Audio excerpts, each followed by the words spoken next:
joins us. She's running against the cowardly Congressman Dan Maffei. And Marie, welcome. Glad to have you on board. Always a pleasure, Gary. Great to be here. So I know that you challenged Maffei to a debate. How did that go? Well, as predicted by most people, Dan Maffei did not show up, and that's unfortunate. That is unfortunate for the voters who live here, because he voted for a health care plan that most people were opposed to, and they really deserve to have it explained to them and how it's going to impact their lives. And apparently he's unwilling to do that. Do you have any fundraisers scheduled anytime soon? I know that Dan Maffei has got a huge war chest. You've got an uphill battle. We do. We have some, and they're all posted on our website, fundraisers and events coming up. What I would say to the listeners is this is going to be a grassroots campaign, because we're going to get the voice back for upstate New York that they've all lost. Sounds like you're losing yours. Too much talking. Go ahead. we can wait for that.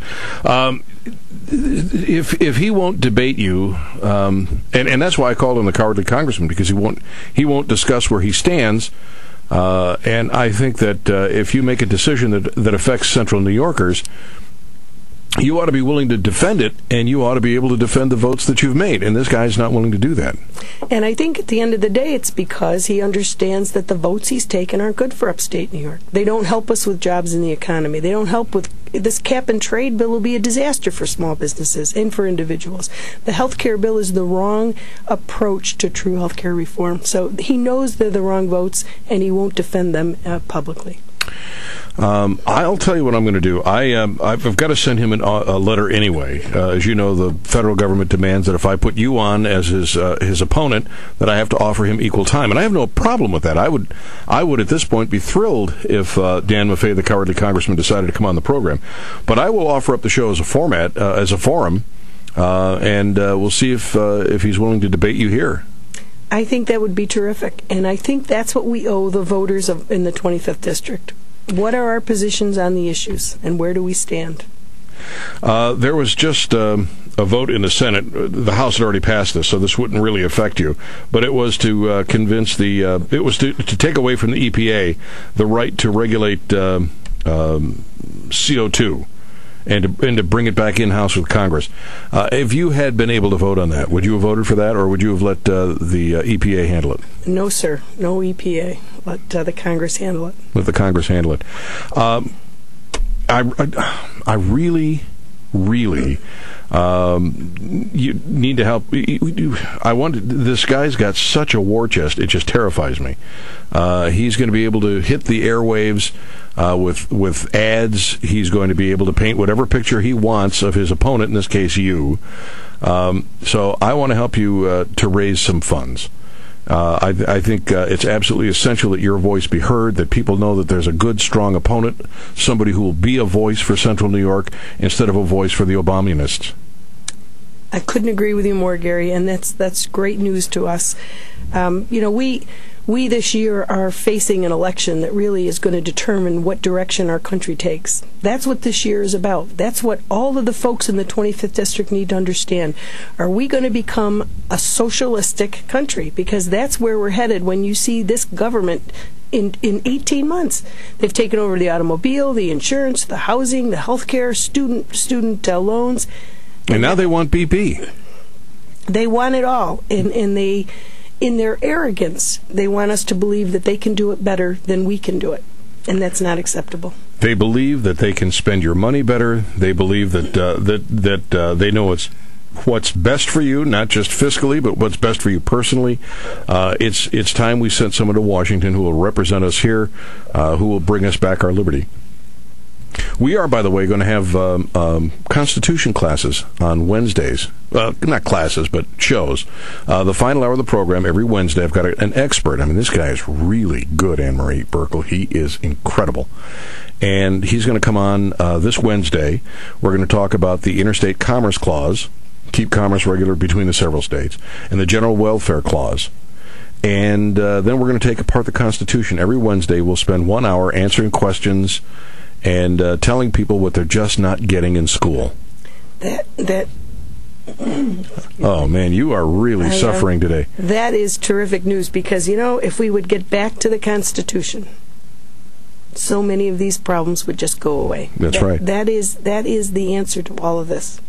I got an interesting email from somebody that bumped into somebody else I know. It's a friend of mine who went to work in Washington, D.C. for a senator's office, for a senator. And he ran into a friend from Cato, and they were talking about the 17th Amendment, which is the one that elects senators. And a lot of people don't realize that the Senate was they're originally appointed by legislators at the state level and not by the general public. And a lot of people are saying, well, gee, maybe we ought to go back to that. It would end the corruption. The truth is, it won't. It wouldn't end the corruption. It might help a little bit. It might have killed the health care bill. But with the income tax, prior to the income tax, you would apportion the debt to the states. So states would send somebody to Washington to kill the spending bill. And that's how the whole system was kept in check. It was ingenious. The founding fathers were genius in the system that they created. And it took us 200-plus years to disassemble it and corrupt it the way it is. And you brought up a great point, checks and balances. Again, this November, if we can get a Republican conservative Congress, that alone, we would love to have the Senate be Republican as well, but a Republican conservative Congress will put the brakes on all of this. The Congress holds the purse strings, and they can stop the spending, they can defund, and eventually, in the case of health care, repeal that bill. But in the meantime, you defund it. You don't fund, whether it's the educational wing or the Congress has that power. We can put the brakes on Barack Obama. That is the good news about this November. And women seem to have a lot of momentum in the Republican Party this year. Ms. Engel, who won her primary in Nevada against, who is now going to run against, what's the senator's name? Why can't I think of it now? Harry Reid, thank you. And one of the things she said is that we need to find ways to honor the contract with people who are on Social Security, but we need to find ways also to let younger people off the hook. Does that seem feasible? That's absolutely correct. We have to change the paradigm, but we have an agreement with our seniors right now. And so, unlike what the health care bill does to our seniors, we need to protect them and honor our agreement with them.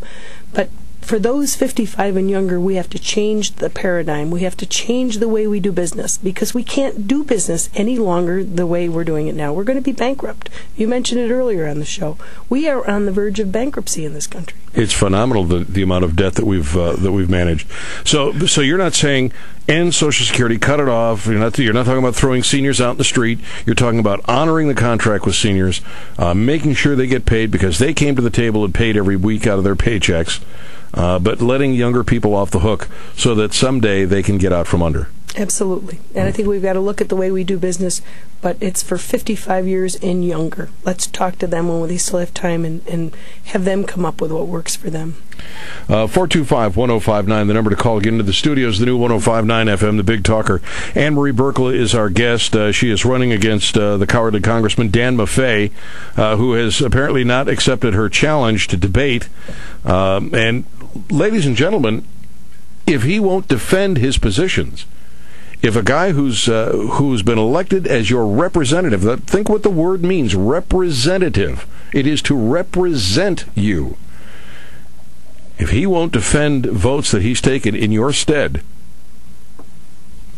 then we've got the wrong guy in Washington. That's what I think.